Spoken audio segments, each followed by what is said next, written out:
My name is Robert Amsterdam, and I'm International Counsel to Samuel Karapetyan. Իմ անունը Ռոբերտ Ամստերդամ է, ես ուժեղ Հայաստան կուսակցության առաջնորդ Սամվել Կարապետյանի միջազգային փաստաբանն եմ։ Երեկ նրա տնային կալանքի ժամկետը երկարաձգվեց եւս 3 ամսով։ Կրկին, ինչպես բոլորս գիտենք, այս մեղադրանքներն արտացոլում են Փաշինյանի վարչակազմի անկայունությունն ու վախը։ Նրանք պարզապես ցանկանում են սահմանափակել Սամվելի հնարավորությունը դուրս գալ փողոց, հանդիպել իր ապագա ընտրողների հետ եւ Հայաստանին տալ այն հույսը, որի կարիքն այսօր երկիրն այդքան զգում է։ Constituents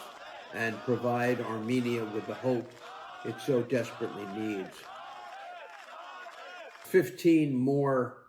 individuals were arrested yesterday.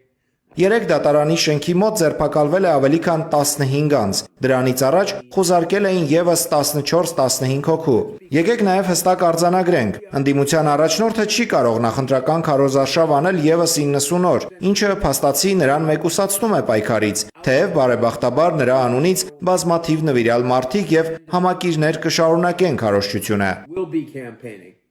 And all of this based on his defense of the Armenian Apostolic Holy. Եվ այս ամենը հայ առաքելական Սուրբ եկեղեցու պաշտպանության համար, եկեղեցու, որը պարոն Փաշինյանը փորձում է վերափոխել, հեռացնելով կաթողիկոսին եւ ըստ էության իրեն նշանակելով եկեղեցու առաքյալի դերում։ An apostle of the church, essentially.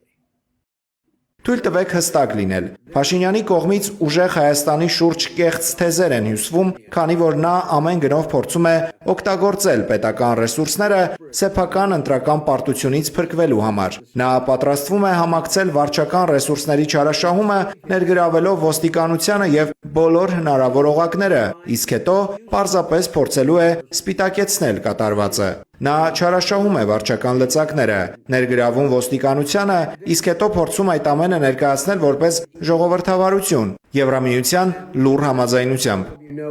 Մենք արդեն, ինչպես դուք բոլորդ արդեն գիտեք, դիմել ենք Եվրամիությանը եւ շարունակելու ենք բարձրաձայնել նրանց կողմնակալության մասին, թեև վստահ եմ, որ կան այլ երկրներ եւս, որոնք ճնշում են գործադրում, օրինակ Ադրբեջանն ու Ռուսաստանը, սակայն այս ընտրությունների արդար անցկացմանն ավելի շատ վնաս ուրիշ ոչ ոք չի հասցնում, բացի սեփական ուժերին չվստահող եւ անկարող վարչապետ Փաշինյանը։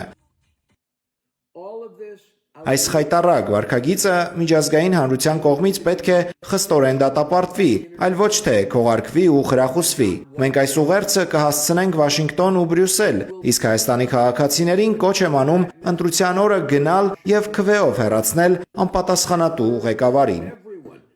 In Armenia to ensure that when the time comes for the vote, they get out and vote this fool out of office. Thank you. Շնորհակալություն։